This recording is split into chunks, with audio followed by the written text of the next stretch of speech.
In this lecture, we're going to talk through muscle energy techniques, METs, the theory behind them and how they are delivered. This is a neuromuscular technique originating from the 1950s. It was developed by Fred Mitchell and was primarily used by osteopaths. It's a form of assisted stretch similar to proprioceptive neuromuscular facilitation, PNF for short, but it is a little bit gentler. As with all specialist techniques, there are various books on the topic with varying forms of the technique available. This can be a useful technique, but it does require your client's participation and some good guidance from you as a practitioner. So it may not be suitable for all your clients and probably not for the older client. We're going to look at two forms of METs, post-isometric relaxation, PIR, and reciprocal inhibition, RI. The two techniques work slightly differently, but the overlying principle is the same. One requires the muscle you wish to stretch being contracted by the client, and the other requires the opposite muscle to be contracted, the antagonist. There are benefits to both methods. It could be that the muscle you wish to stretch is injured and it is wiser to contract the opposite number, the antagonist. Sometimes it's easier for the client to contract one or other muscle. More often or not, though, it comes down to the practitioner's preference and they generally decide which muscle you want to contract. The general aim of an MET is to lengthen a muscle that has been limited by a neurological restriction. With this form of stretching, you are trying to manipulate the muscle spindles and Golgi tendon organs, GTOs, to enable you to get a better stretch. So muscle spindles are elongated sensory receptors which run the length of a muscle, and their role is to detect any change in the length of that muscle and the speed that the length changes at.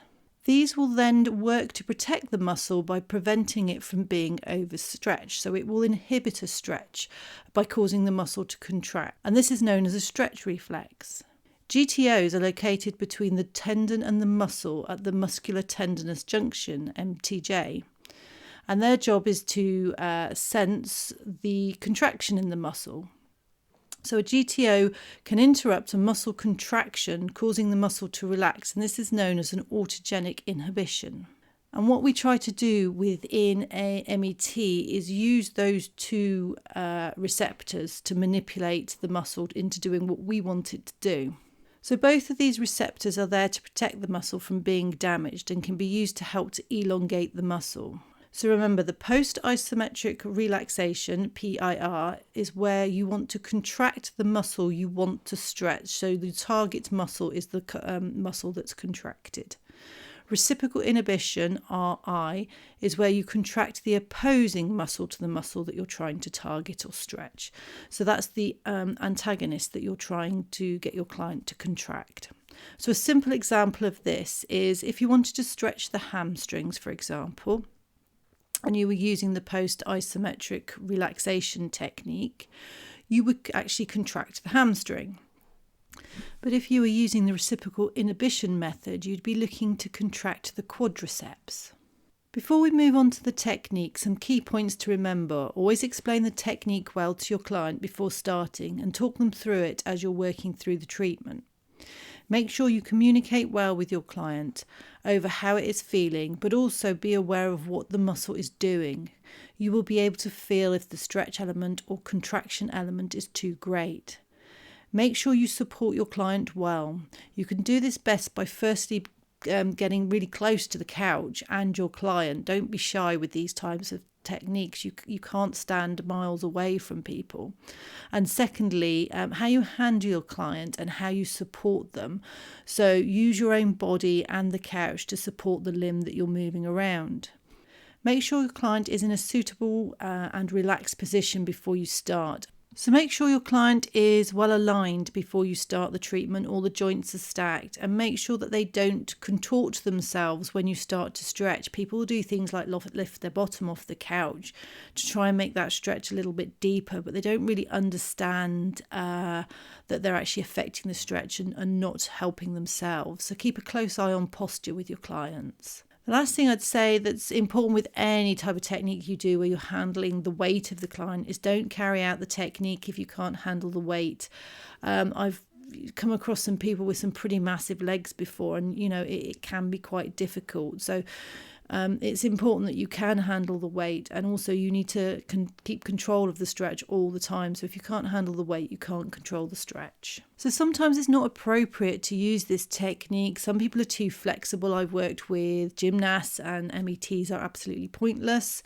Other factors to consider is whether there's a joint injury or conditions such as arthritis, the age of a client, and whether it's the sort of thing that's really suitable for them, whether they're pregnant or breastfeeding due to the presence of relaxin in the body. So these are all things that you need to think about, and that's not a limited list. So there are other times where you think, this isn't a good one. So use your common sense with this. So we've created some videos of the technique for you to have a look at. But first of all, I just want to talk through the process before you have a look at these videos. So post-isometric relaxation, you are contracting the muscle you want to stretch. Clearly explain the technique, make sure the client is in the appropriate position before you start.